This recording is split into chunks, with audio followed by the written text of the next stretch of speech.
Hi, I previously made a video about an impending supposed cancellation of exchange leasing. There was a lot of speculation on the internet. The internet was saying it was official, it had happened. Exchange's official word at that point was that they were still evaluating it. They weren't sure how they were going to move forward, but they finally have decided now. So I got an email from them, and I'm just going to share that email about what their final word is on exchange leasing and what has become of it now, and also how that will affect drivers with existing leases. And there is still time, by the way, to get a lease. Time is running out. It's definitely official now. So there is a time limit on when you can get a lease, because it simply won't be available anymore after that. And I spoke in the other video pretty extensively about why this has been a great program for me, why it's really worked out for me. And I'm going to touch on a couple of things that I didn't mention in the other video, other reasons why I think it's really a good deal. But other than that, if you want to watch the other video, I'll leave the link below. I talk more in detail about why I think it's a good option.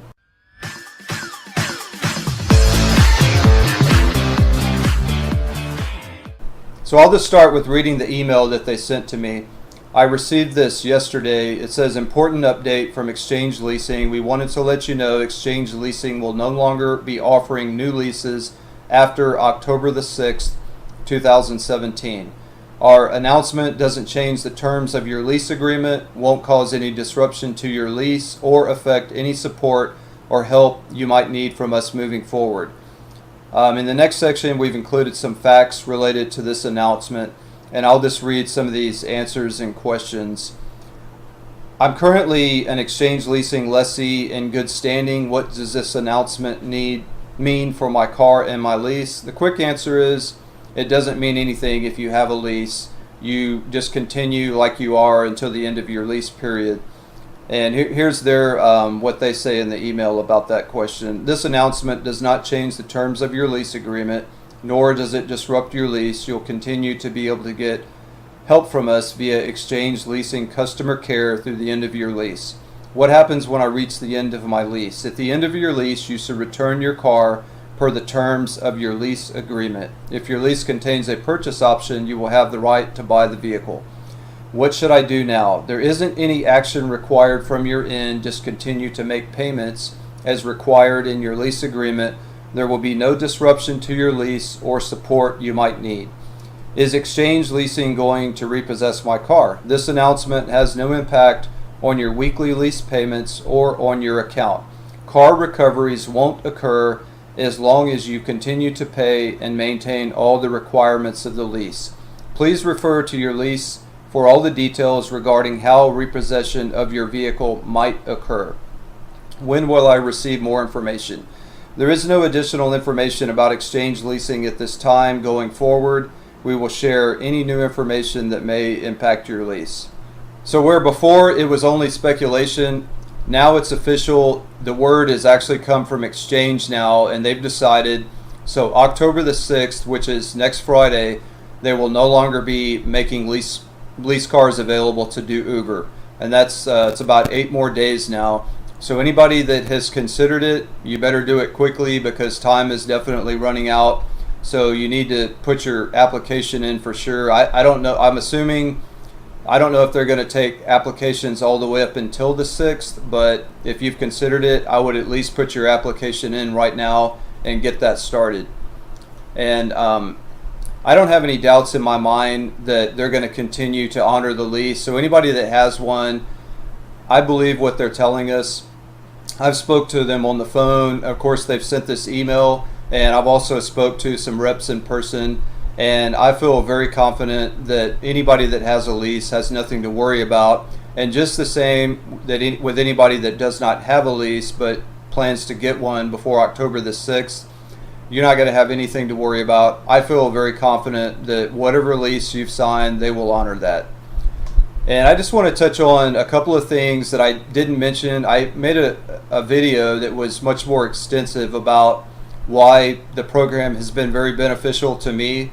And there's a couple of things that I did not mention in that video, a couple of more reasons, so I'm just going to mention those now. And I'll also leave the link below to the other video So after you've done watching this one, if you want to watch that one, it'll be in the description below.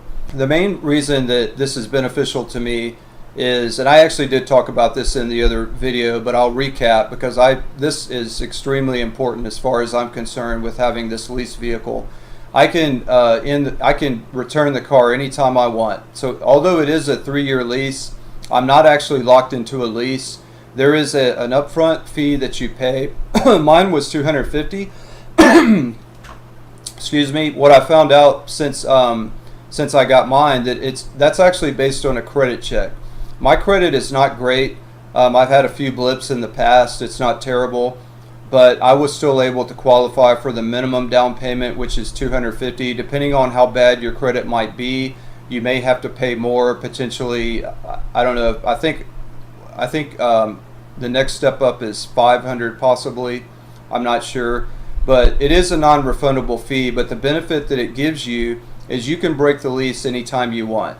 And don't make any mistake about this. Uber is not a career. If anybody that's done that has figured that out, I don't even consider it a job, certainly not a full-time job. A part-time job, a temporary job, absolutely. It can work out very well for that. But the real benefit of Uber is the flexible schedule.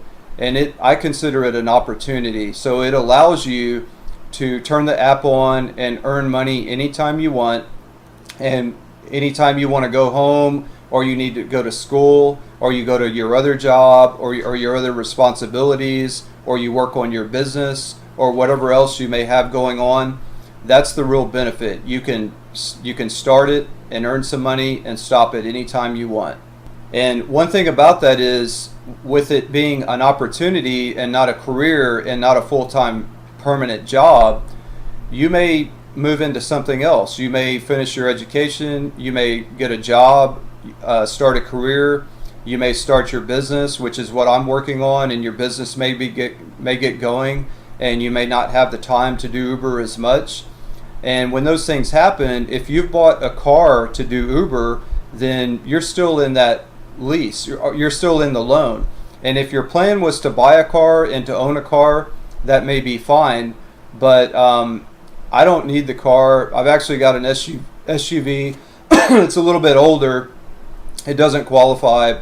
Actually, it does. It's a 2002, and Uber has changed their requirements apparently. So actually, I guess it would qualify now, but I don't want to drive it. I really like the car. I keep the SUV.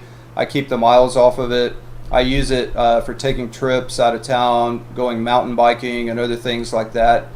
And I also have a motorcycle, so I definitely don't need a car. So the only reason I have this lease vehicle is strictly to do Uber. So if I want to quit Uber and I had bought this car and I had a loan on it, obviously I would expect to have to keep making the payments on it, and I would still be in the middle of a 5-year or plus loan. So that's one of the real benefits for me. I can use this car as much as I want, and I can return it anytime I want. If I stop doing Uber, or if my hours really slow down, maybe I can find another option if I want to continue to do Uber much less. But the main thing is not being trapped in a loan. And another thing is a loan on a car that you're putting a lot of miles on. So another real benefit of having this lease car is we've just gone through a slow period where I live in Houston over the summer. It slowed down quite a bit. There were more drivers on the road. There were students that started driving. There were teachers that were out of school for the summer and they started driving. So there was a lot of drivers on the road, but there was less demand. People were on vacations. It was hotter. People weren't going out as much. Corporations slowed down their conventions. We have a lot of conventions here. We have a lot of business tourists here. Well, people were on vacation and companies were not having those conventions like they normally do, and things really became slow.